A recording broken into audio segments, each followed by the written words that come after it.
When someone tells you that you hurt them, you don't get to tell them that you didn't.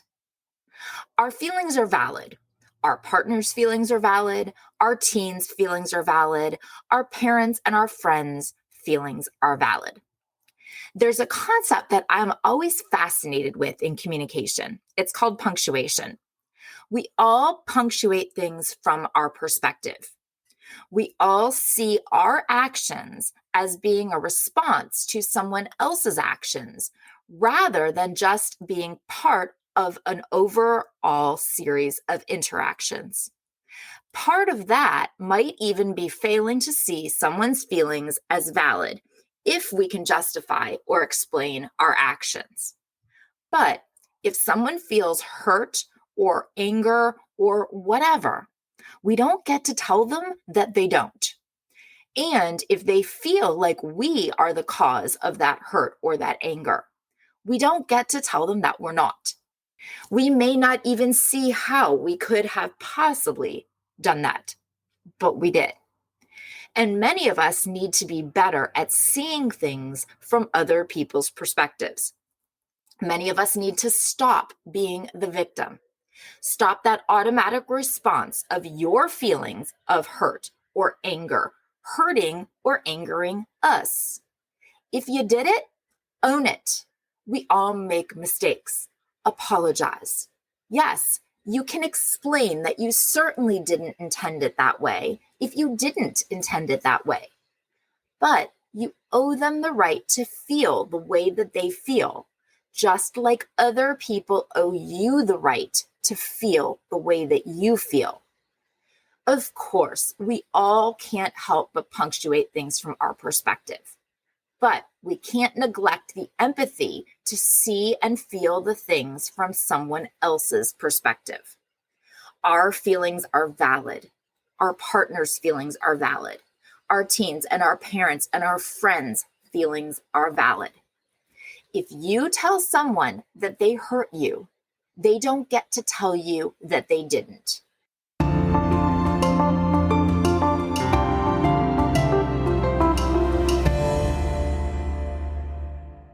Hey guys, it's Jen.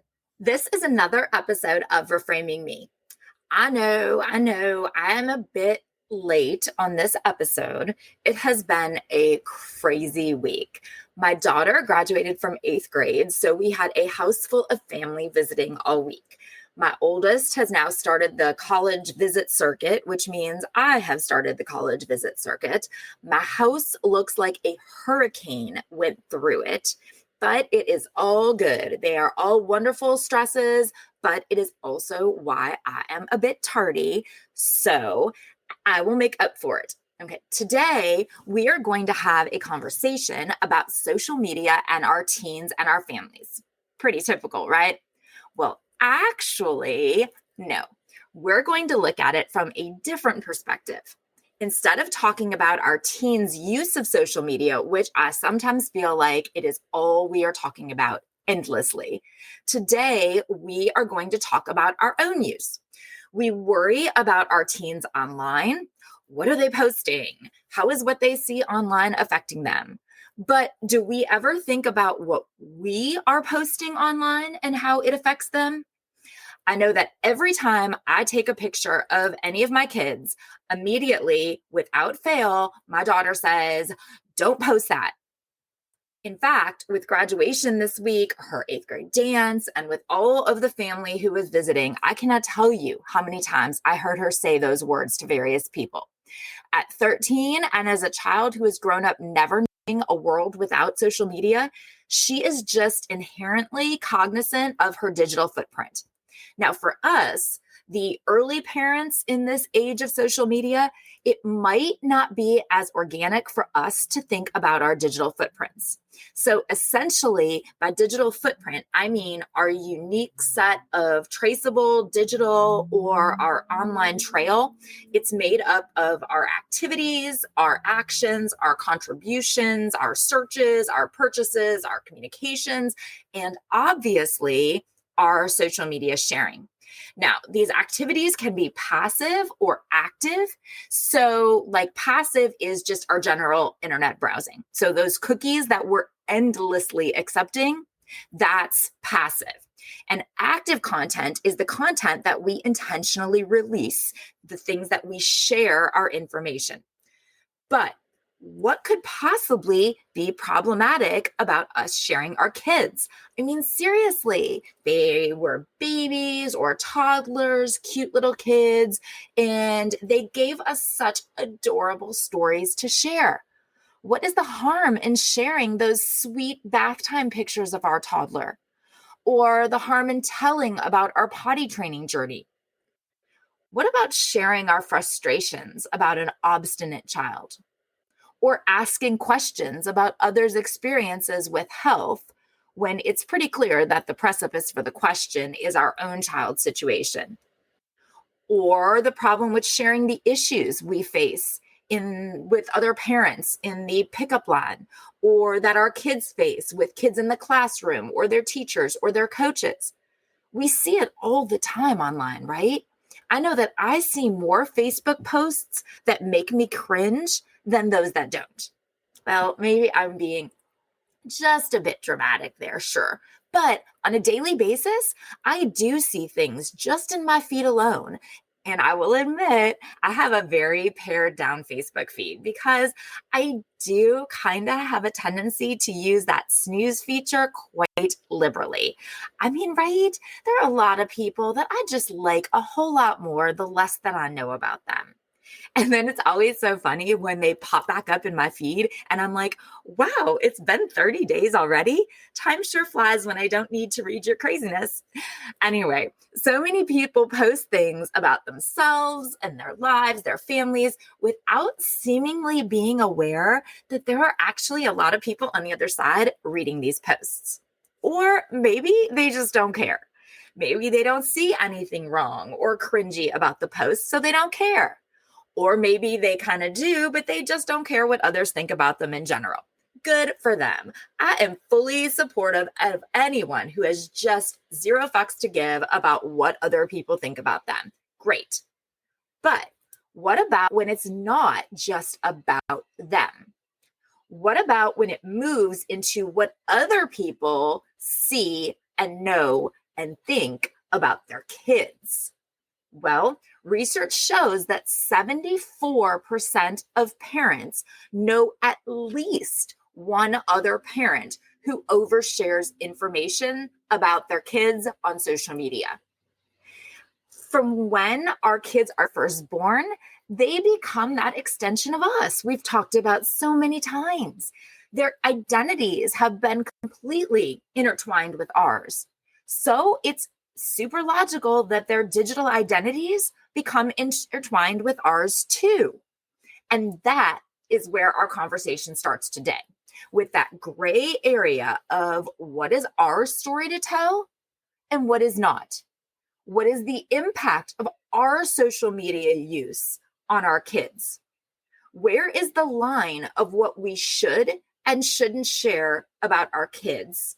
And how much agency our kids should have in their digital footprints?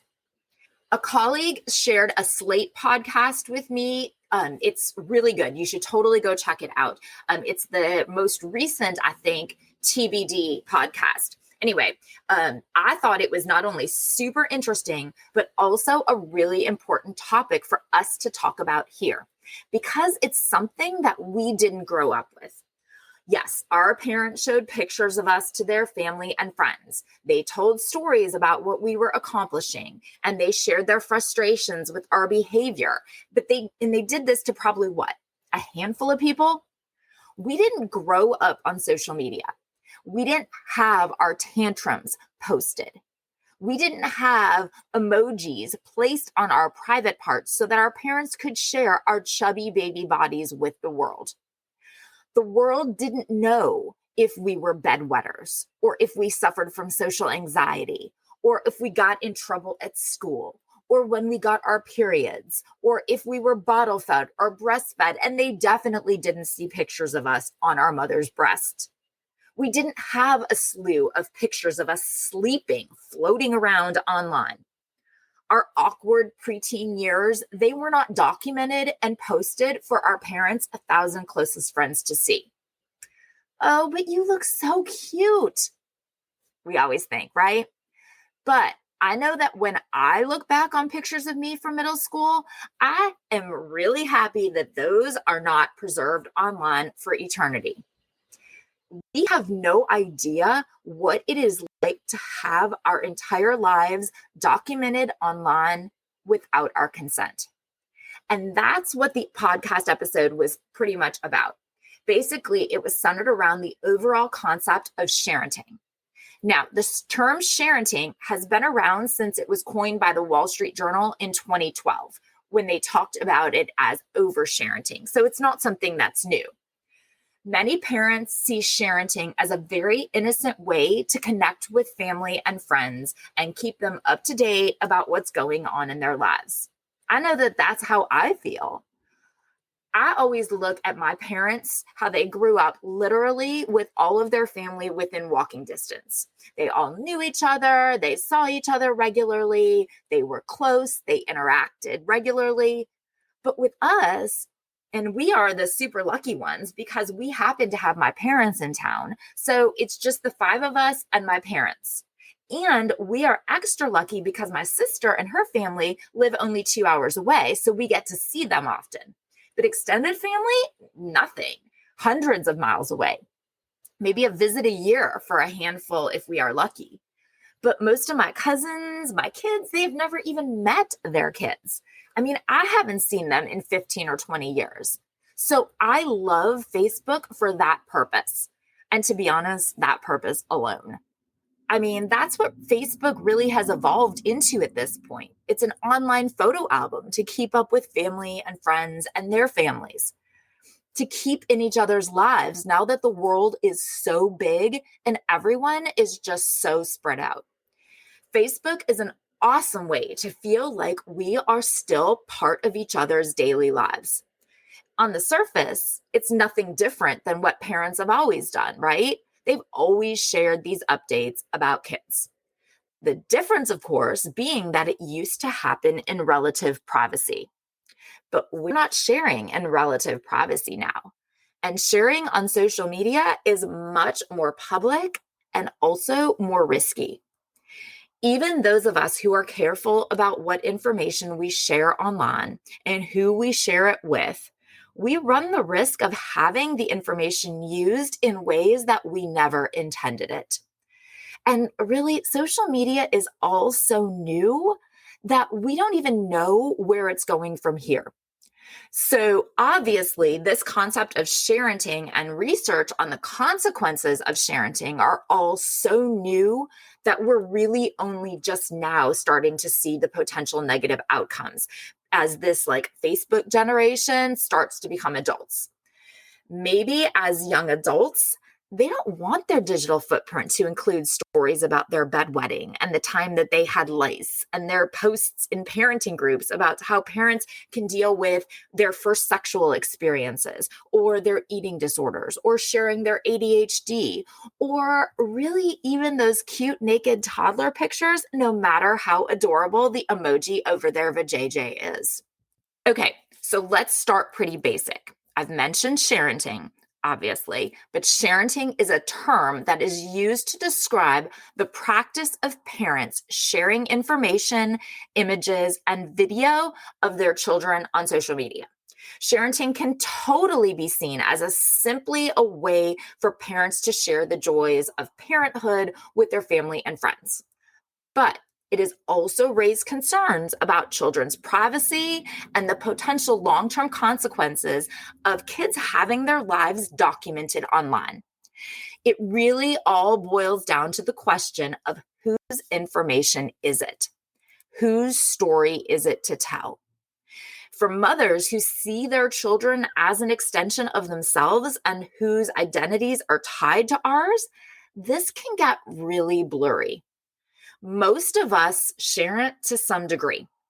When they were little, I know I used to share much more, but still not a ton. But as they've gotten older, I really stick with the main events. I mean, it's natural for us to want to share.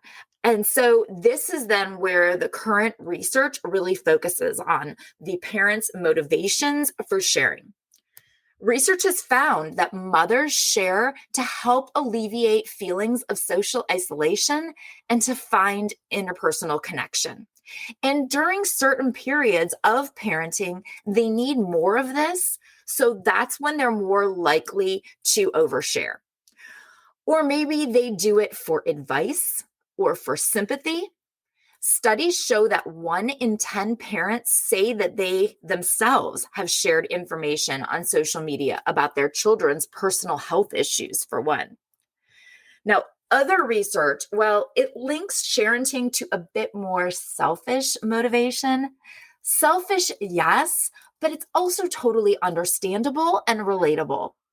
Parenting is motivated by a mother's need for validation. I mean, come on. I think we can all agree that being a mom, it is great, right? But it is a terribly thankless job. We don't get a lot of validation. And social media, well, it can give moms lots of kudos and attagirls and pats on the back for all of their otherwise thankless and accolade-less, I don't know if accolade-less is a word, but it sounded right there, efforts. We don't get raises. We don't get promotions. And we question ourselves. And if we are even doing all of this right, we do that endlessly. And those likes and positive comments, they validate us. They tell us that we're good mothers. They make us feel noticed and they make us feel supported. One single, you are super mom, or you got this, mama. That goes a long damn way for sure, especially when you are feeling unnoticed or unappreciated by the people you actually interact with IRL.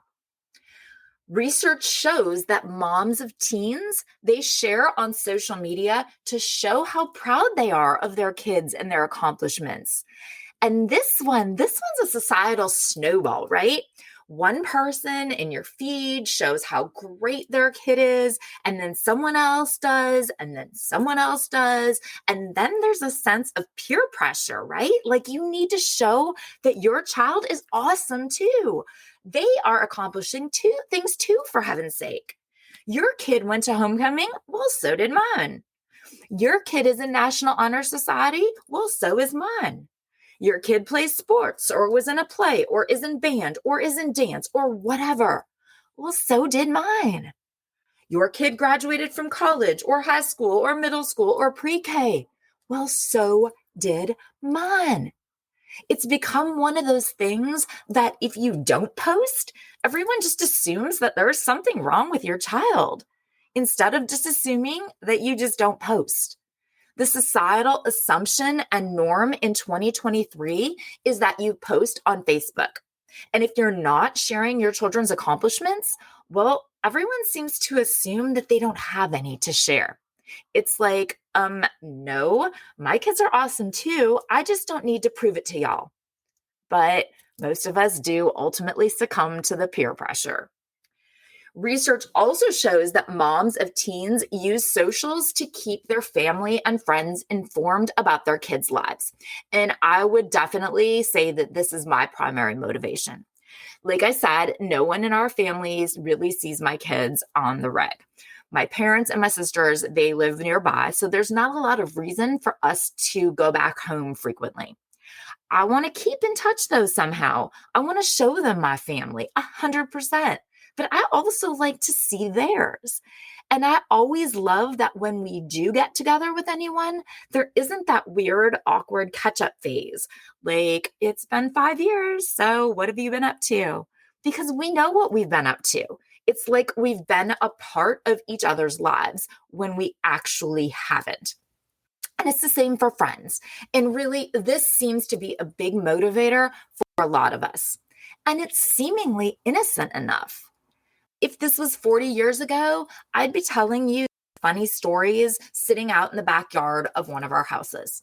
Or I wouldn't even need to tell you them because you'd be there and you'd see the amazing things that they do, or hear the funny things that they say, or you'd come to the games yourself, or our kids would be at the same school, or whatever. But it's 2023. The world is big, and socials, they make it feel small again. Totally innocent for us. But like all good things, we often abuse them. And social media is no different, right? Especially when it comes to disclosing inappropriate or revealing information. And especially when that inappropriate or revealing information, it isn't even about us. It's about our children, that oversharing. And this can become especially problematic in the parent-child relationship as the child matures. And as we get to this point as parents of preteens and parents of teens, we've all been there with our kids at some point. There's what people call our kids' digital coming of age.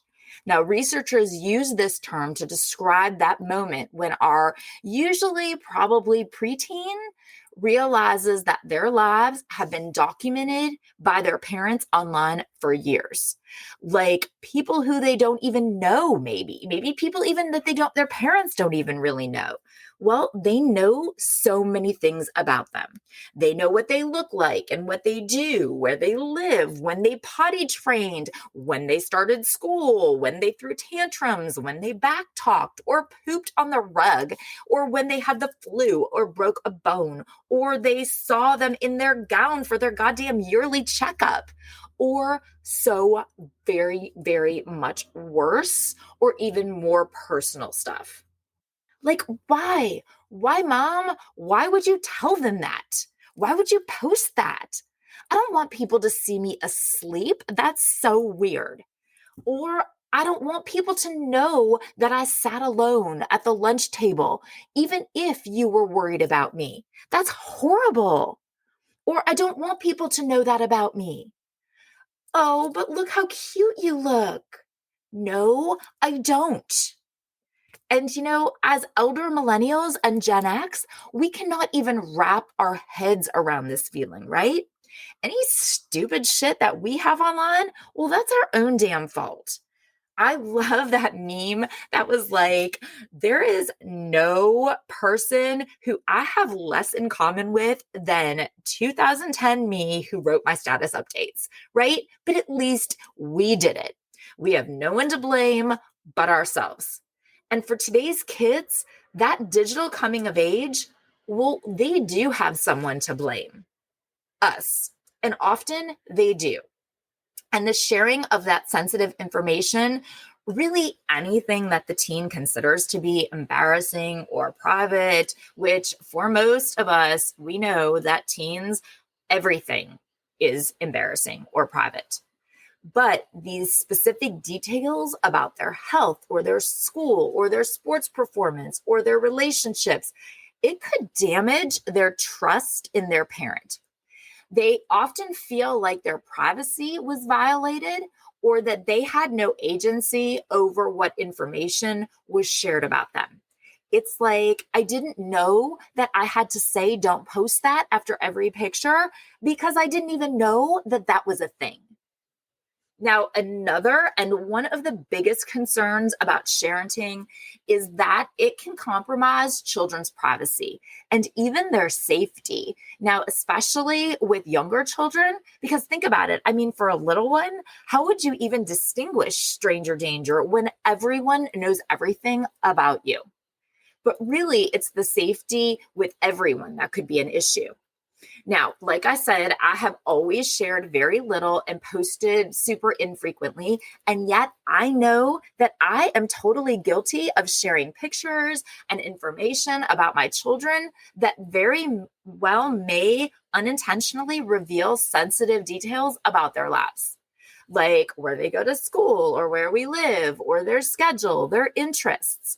I like to believe that I have carefully screened a group of quote unquote friends, but really, we all know that information can always fall into the wrong hands and can even be used by predators or people looking to harm them. And even things like their full name and their address and their birth date, well, hackers have managed to use these to get the social security numbers, which then allow them to steal your children's identity, apply for credit, or whatever. This can cause problems for your kids before they're even old enough to know what credit history is. Scary, right? And something that I know that I personally have never given the thought to that I should have.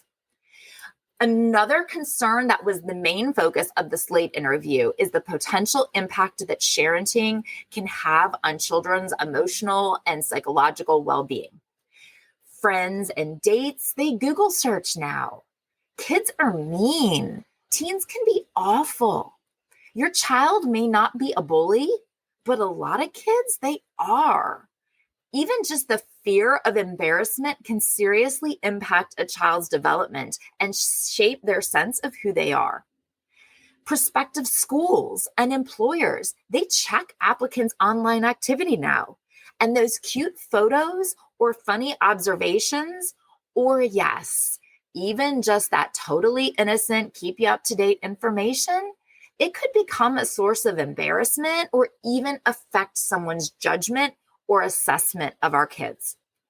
And children who grow up with their lives constantly documented online, they may feel pressure to perform or to present a certain image of themselves. Their identity has been created and curated for them. Other people know, quote unquote, who they are before they even know that information themselves. And for LGBTQ plus kids, the identities that their parents have created for them may be an entirely different person than one who even exists today.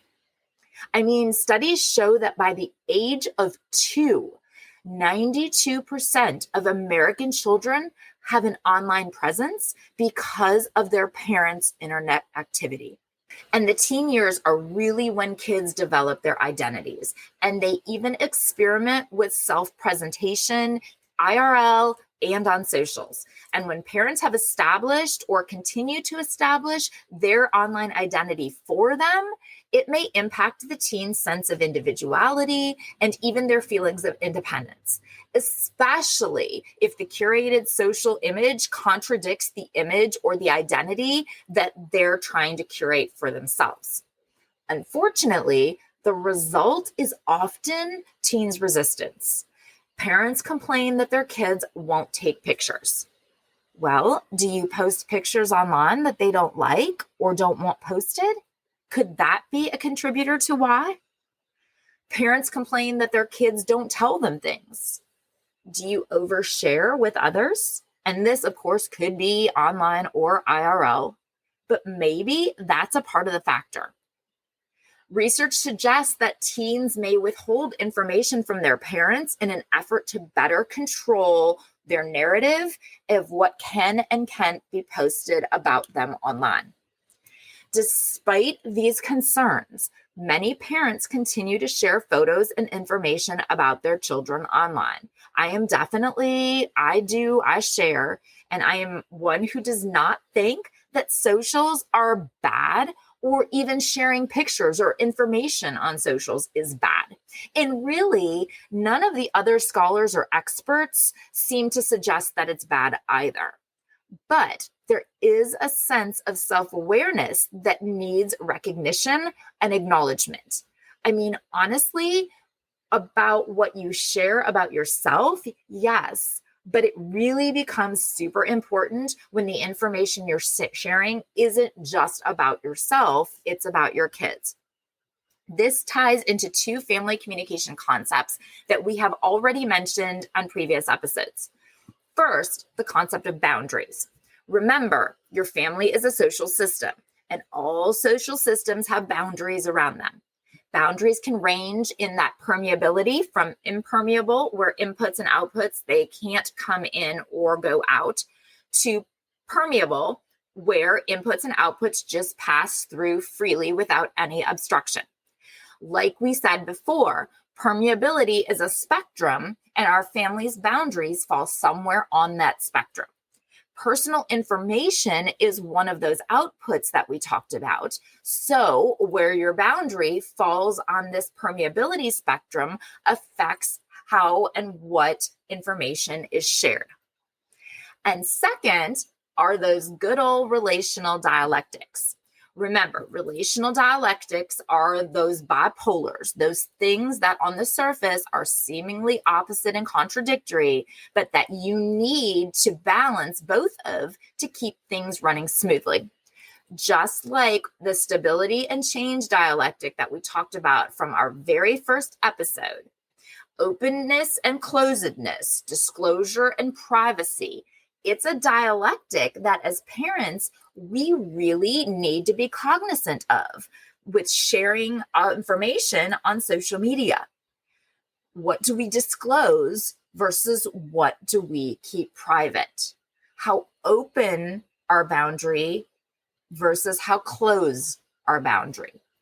Communication privacy management theory is the primary theory in relation to this disclosure privacy dialectical tension. Okay, so communication privacy management theory, it's that idea that looks at why people make decisions about revealing and concealing private information. People maintain and coordinate those privacy boundaries and the limits of information that they're willing to share based on the perceived benefits and costs of disclosure. So if you want the validation of your parenting through the likes and the comments, well, that's a benefit. If you like the interpersonal connection that you feel from sharing, that's a benefit. If your teen is upset with you because you share photos and therefore won't let you take their picture, well, that's a cost. And we are constantly weighing those costs and benefits to determine the information and the quantity of information that we share. Ultimately, the decision to share information about your children online is obviously a personal one. But it is one that should be made with the cognizance and careful consideration of the potential risks and the potential benefits. And like I say in pretty much every single episode, communication.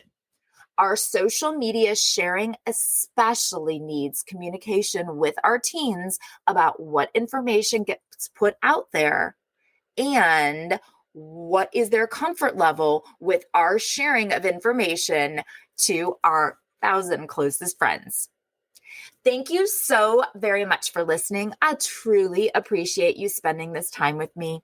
Please remember to follow the show so that you don't miss out on any new content. And now I'm completely contradictory here because I'm going to say, if you enjoy the show, please share it with your friends who might also benefit from or enjoy the show. Social media, that's how we will grow our community. And if you might consider, I love if you went in and rated it 5 stars, and write a review because that will help others to find us too. Now, more contradiction, reach out to me on socials on Instagram and TikTok at Reframing Me. And on Facebook, it's Reframing Me. And join the Facebook group, Reframing Me, the podcast community, to connect with other women who are also raising teens and rediscovering themselves. You can post in the anonymous feature. Until next time, be well and communicate.